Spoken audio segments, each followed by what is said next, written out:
Here's the part that you have. So again, you can reset your palette, and with the shape tool I'm just going to minimize down the stroke, so when you start this you'll see a point of just about a half a point.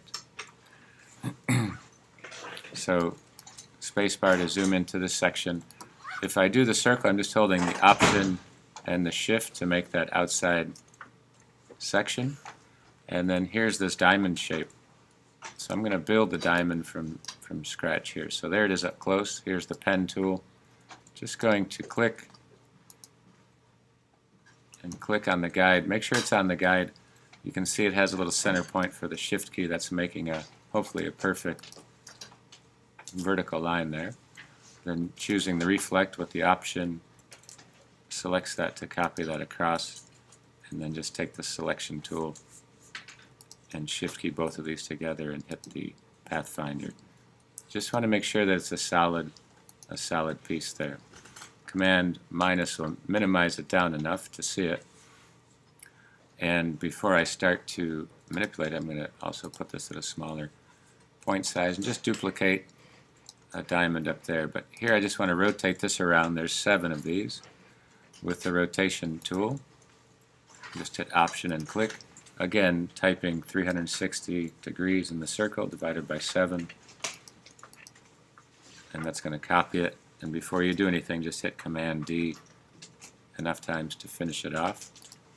Take the ellipse tool and create that piece.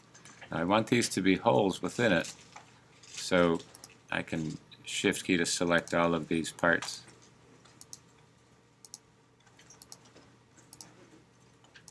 And it's easiest to make this one unified shape, then select the circle, which was first, so it's beneath it, to punch that out, and now just click on that just to make sure it's the right shape there. So that'll set that one up. Before I go and rotate anything, I see this part up here is going to be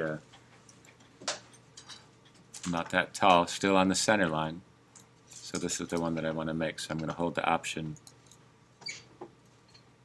and set that one up. Same with the rectangle.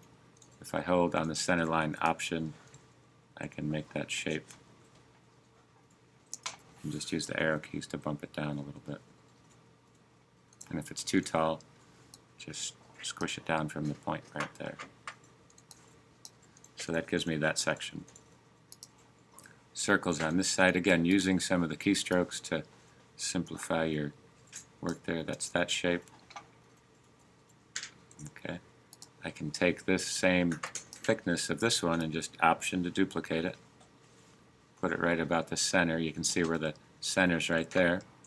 Take the rotation and Option to click, so it's going to put the center right there. Hit cancel on that. Let's see. You can always click the minus sign just to put it right there if you want to see it from there. Click OK. You have this particular section. You can close it up that way. So there's more than one way to do a similar function for this. So just Option to duplicate it down. And the selection tool also has a lasso selection, so you can actually grab selections that way of different points. Okay, but you want to just make a selection box in here. Option on the vertical, ruler guide, and just hit copy. So now you can see you have all of this placed together. So I'm just going to grab everything except the diamond up here.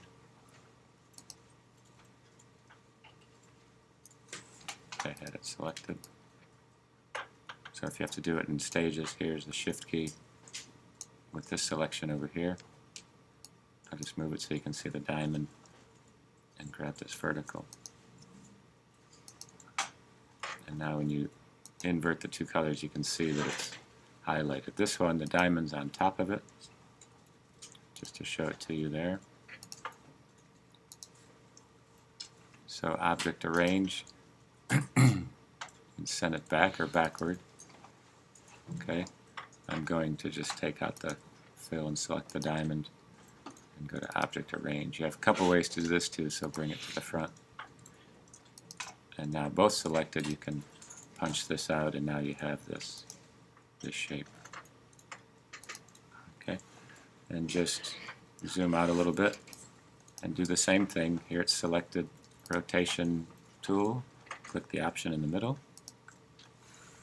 and just going to reset this from 360 divided by 7 and hit copy. Keep in mind it's just slightly off because of the photo and not being a scan. So there you have the section laid out. The only thing that's missing is this little section right here, and I just have to rotate the scan for that one. So I'll zoom into this and lock it. I'm going to hide this, make this a little bigger, click on the scan layer, unlock it, select the scan, it's highlighted, then take the rotation tool and just option to click in the center of the ruler guides. And again, I'm going to go 360 divided by 7, just hit preview, and then I'm going to divide it by 2. And that sets it somewhat in the center there. And click OK, and just reverse it, lock the background layer, and work on the layer above this. You can see it's kind of in the way because I have to build it and then shift it over. So I'll leave that one, I'll lock it, and create a layer above it. So this particular shape is what I'm going to build over. So I'll take the ellipse tool for that one, reset this, take off the fill, give it a point size, and then select the pen tool and kind of go through this part. So I'm going to come all the way down to that part and intersect it.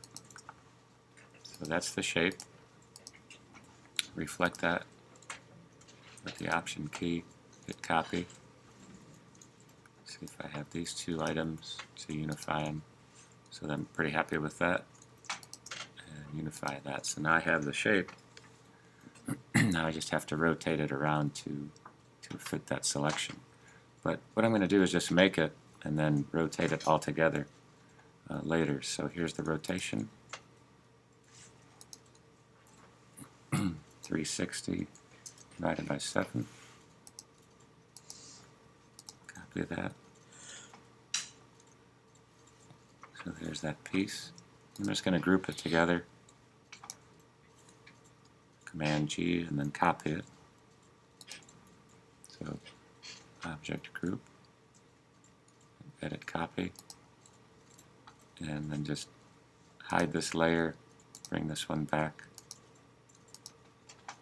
and just go to edit, paste in place, and you'll see it's pasted directly in the spot it was removed from.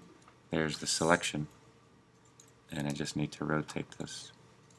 So just click option with the rotation tool and hit divide by 2. And there I have it. And click OK. So now I just have to go through and combine these elements to it. Let's see if this will.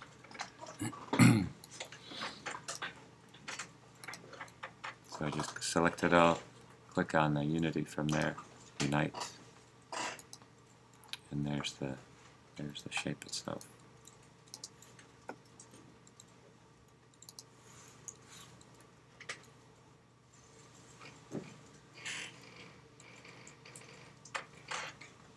Okay.